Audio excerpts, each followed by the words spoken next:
Shalom le Holam, bienvenue dans Bet Amigdash, une maison de la lecture, de l'étude approfondie des Saintes Écritures et de la prière.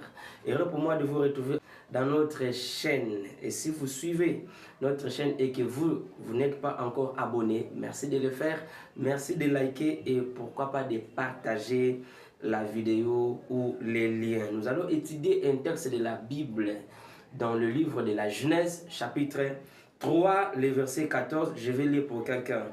L'Éternel, le Dieu, dit au serpent, puisque tu as fait cela, tu seras maudit. Souligné, maudit. Entre tous les bétails et entre tous les animaux des champs, tu marcheras sur ton ventre et tu mangeras de la poussière tous les jours de ta vie.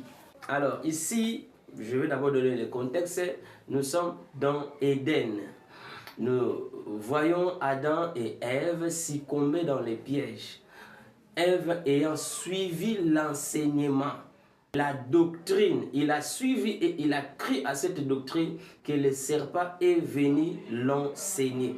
Et lui a pris la doctrine, il a pris cet enseignement, elle est allée l'enseigner aussi à son homme et l'homme a cru à cet enseignement et il l'a pratiqué. Alors Dieu va venir donner la punition à chacun car ils ont péché. Les péchés veut dire la transgression de la loi. Puisque vous avez transgressé la loi a aussi prévu la punition. Alors Dieu va punir l'homme, Dieu va punir la femme et Dieu va punir la troisième personne, l'incitateur, c'est-à-dire les serpents. En regardant bien la punition de chacun, on trouve un peu la différence. Avec les hommes, Dieu était un peu réservé. Il les a punis, mangés par la sueur, donner naissance avec douleur, mais avec les serpents, Dieu n'a pas seulement puni. Avec les serpents, Dieu a donné une malédiction.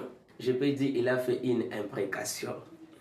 Il a fait une imprécation. Alors la manière de maudire les serpents, ça a attiré mon attention. Je voulais voir comment est-ce qu'on écrit maudire en hébreu et je vis beaucoup de manières pour écrire maudire. Le mot qu'on a utilisé, c'est le mot arur. A-R-U-R. En hébreu, on a utilisé 4 lettres. La lettre Aleph, suivie de la lettre Resh, suivie de la lettre Vav, suivie de la lettre Resh. Arur. Je suis heureux de savoir que Dieu n'a pas maudit l'homme. Je suis heureux de savoir que Dieu n'a pas maudit la femme. Dieu a maudit qu'un seul être, c'est le serpent. Alors, je vais l'expliquer de deux manières. Par la gématrie, ainsi que par la signification symbolique de chaque lettre. Je commence par la gématrie. La lettre Aleph a pour chiffre 1. La lettre Resh a pour chiffre 200. La lettre Vav a pour chiffre 6. La dernière lettre, c'est la lettre Resh, c'est la même chose, 200. Alors, on va faire l'addition de chaque chiffre.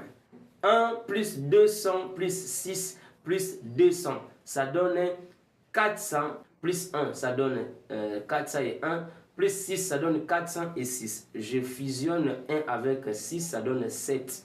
Et je fusionne 200 plus 200, ça donne 400. Donc 400 plus 7.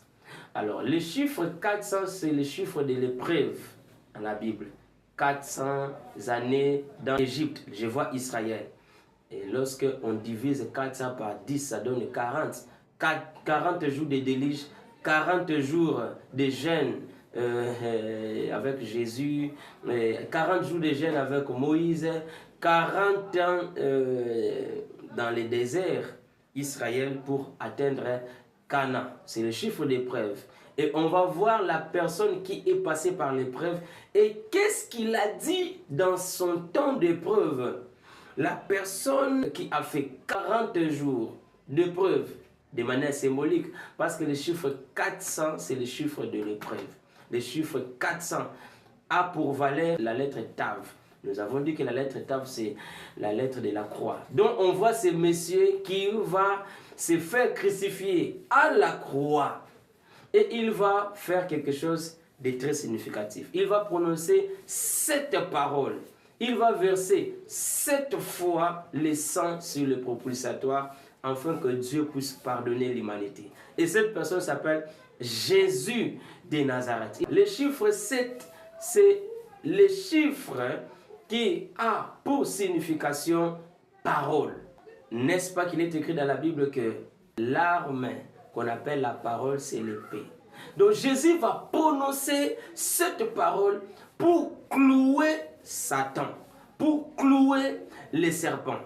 La deuxième manière qui montre le diable ou Satan a été maudite, c'est en donnant la signification de chaque lettre de Harir. Harir, première lettre, c'est la lettre Aleph, qui veut dire la force, Dieu puissant. La deuxième lettre, c'est la lettre Resh. La lettre Resh veut dire la tête. La troisième lettre, c'est la lettre Vav. Vav veut dire clou. Les clous qu'on enfonce dans les bois. La dernière lettre, c'est toujours la lettre Resh, c'est la tête. Alors, si je donne la signification littérale de ces 4 lettres, on dira ceci. Le Dieu le plus haut enfoncera les clous dans la tête. C'est dans la tête de qui?